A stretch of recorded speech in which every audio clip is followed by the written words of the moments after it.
The strange uncle. There was once a tailor called Mustafa. Every day, he worked very hard. He worked from morning to night. But he was always very poor. His son, Aladdin, was a lazy boy and did nothing to help him. Then Mustafa died. After that, Aladdin was much more lazy. His poor mother had to work to buy food for them. One day, Aladdin was playing in the street when a stranger came up to him. "Boy," said the stranger, "are you the son of Mustafa the tailor?" "Yes," answered Aladdin. "But my father is dead." The stranger looked very sad. He threw his arms round Aladdin's neck. "I am your uncle, dear boy," he said. "I have been away for many years. Now I am too late to see my poor, dear brother." He took some money out of his pocket and gave it to Aladdin. "Go to your mother and tell her I have returned. Tell her I will visit her tomorrow." A job for Aladdin. Aladdin ran home and told his story. "But your father had no brothers," said his mother. "You must have made a mistake. I will tell the kind gentleman when he comes." The next evening the stranger came. He held Aladdin's mother's hands. "So I am too late to see my dear brother," he said. He looked so sad. Aladdin's mother began to cry. Now, the stranger was not really Aladdin's uncle. He was a magician. He wanted Aladdin to help him, but he did not say anything about that to Aladdin. Instead, he looked at the boy and asked, "What job have you chosen to do, nephew?" Aladdin went very pink. "Nothing," he said. "Then I shall buy you a shop," said the magician. "Say goodbye to your mother. You are going to learn all about business. I will do everything I can to help you. Only the best is good enough for my dear brother Mustafa's boy." Aladdin's mother was now sure the magician was Aladdin's uncle. She thanked him with all her heart. "Be good and work hard, Aladdin," she told her son. The magic holes.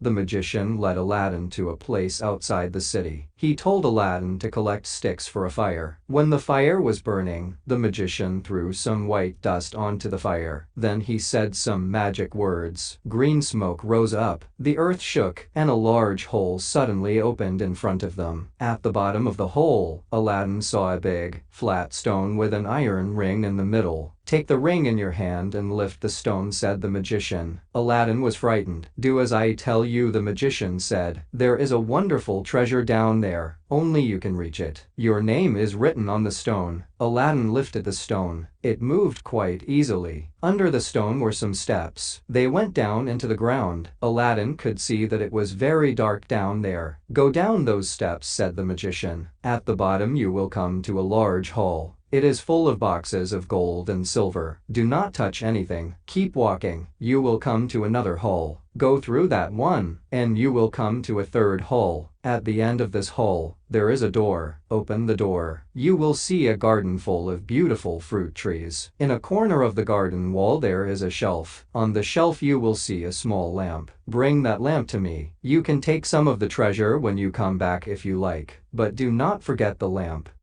Aladdin goes down the steps.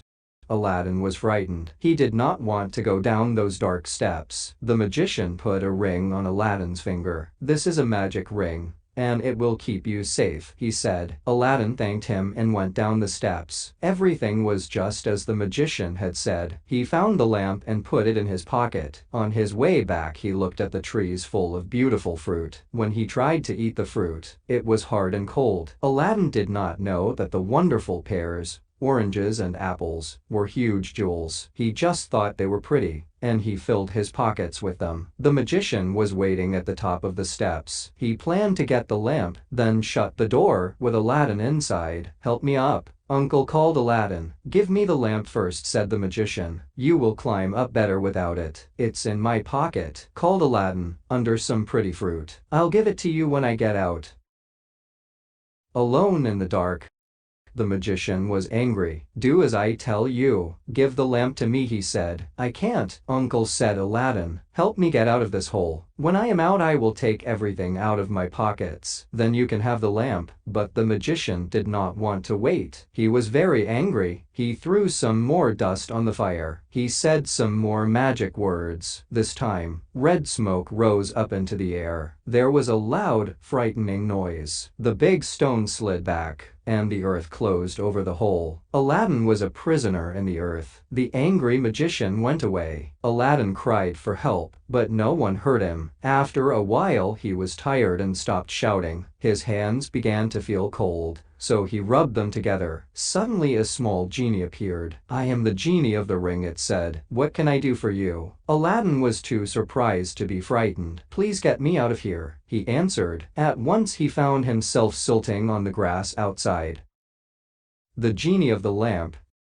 He ran home to his mother and showed her the pretty fruit. "Why didn't you bring some of the gold and silver?" said his mother. "You are a stupid boy. There is no food in the house, and we can't eat your glass fruit." "I brought this lamp," said Aladdin. "If you clean it, perhaps I can sell it in the market." He began to rub the lamp. A cloud of smoke flew out, and a large genie appeared. "I am the genie of the lamp," it said. "What can I do for you?" "Bring some food," said Aladdin. The genie disappeared. In a few seconds it came back with a big, silver dish full of wonderful food. "This must be a magic lamp, Mother," said Aladdin. "Now I know why my uncle wanted it so much. He must be a magician." Every day after that, the genie of the lamp brought them food on a silver dish, and every day Aladdin sold the silver dish in the market. He did not know the price of silver, so the shopkeepers gave him very little money. But Aladdin and his mother were poor, simple people, and they were happy with what they had.